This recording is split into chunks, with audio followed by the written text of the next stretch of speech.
अपरायाचला एकादशी। इस एकादशी का व्रत का पालन करने से ब्रह्महत्या जैसे घोर पाप से भी मुक्ति मिल जाती है तथा बुरे कर्मों से भी मुक्ति मिलती है। इस एकादशी के व्रत को नियम से करने से पुत्र धन संपदा की प्राप्ति होती है। यह व्रत मनोकामनाओं की पूर्ति भी करने वाला है। यह व्रत ज्येष्ठ मास की कृष्ण पक्ष की एकादशी को धारण किया जाता है। इसको धारण करने से समस्त पाप नष्ट हो जाते हैं। इस बार यह एकादशी 15 मई को मनाई जाएगी और इसका पारण 16 मई को 6:41 से 8:07 प्रातः के मध्य किया जाएगा। इस दिन हरिवासर समाप्त होने का समय 6:41 प्रातः है। विधि विधान। अपरा एकादशी का व्रत बहुत ही महत्वपूर्ण होता है। इसको धारण करने के लिए प्रातः स्नान आदि से निवृत्त होकर चंदन से विष्णु जी की प्रतिमा को तिलक लगाना चाहिए। भगवान की प्रतिमा पर तुलसी के पत्र रखें तथा विष्णु जी की पूजा व आराधना करनी चाहिए व आरती करनी चाहिए। व्रत कथा। प्राचीन काल में महीध्वज नाम के एक राजा थे। उसका ब्रजध्वज नाम का एक छोटा भाई था। ब्रजध्वज बड़ा ही अन्यायी एवं अधर्मी था। वह अपने बड़े भाई से ईर्ष्या करता था।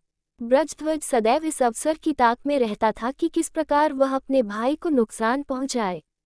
एक दिन ब्रजध्वज ने अपने भी महीध्वज को अकेला पाकर उसकी हत्या कर दी और उसके शव को पीपल के वृक्ष के नीचे गाड़ दिया। महीध्वज मृत्यु के पश्चात प्रेत योनि में पहुंच गया तथा पेड़ के नीचे उत्पात मचाने लगा। इस प्रकार वह आने जाने वाले यात्रियों को तंग करता और उधम मचाता। एक दिन धौम्य ऋषि उस राह से गुजरे। अपनी तपोविद्या से उन्होंने उस प्रेत की कथा को जान लिया और उसे वृक्ष से नीचे आने का आदेश दिया। जब वह वृक्ष से नीचे आया तो ऋषि ने पूछा कि तुम प्रेत योनि में क्यों आए। तब प्रेत ने कहा, हे मुनिवर, मैं यह नहीं जानता। तब धौम्य ऋषि ने कहा, तुम्हारे पूर्व जन्म के कर्म बहुत ही बुरे थे और उन्हीं कर्मों के कारण तुम्हारी हत्या हुई और तुम प्रेत योनि को प्राप्त हुए। यदि तुम प्रेत योनि से मुक्ति पाना चाहते हो तो मैं तुम्हें उसका उपाय बता सकता हूँ। प्रेत ने कहा, मुनिवर, आपका बड़ा ही उपकार होगा यदि आप मुझे इस योनि से मुक्ति दिला देंगे। धौम्य ऋषि ने कहा, तो सुनो, तुम्हें ज्येष्ठ कृष्ण पक्ष की एकादशी को अपरा एकादशी का व्रत रखना चाहिए। इससे तुम्हें प्रेत योनि से छुटकारा मिलेगा। धौम्य ऋषि से एकादशी व्रत का महात्म्य सुनकर प्रेत योनि में पहुंचे महीध्वज ने ज्येष्ठ कृष्ण पक्ष की एकादशी का उपवास रखा और उपवास के प्रभाव से उसे प्रेत योनि से मुक्ति मिल गई और वह पुनः दिव्य शरीर वाला हो गया और अंत में उसे मोक्ष की प्राप्ति हुई। श्री विष्णु भगवान की जय। श्री बांके बिहारी लाल की जय।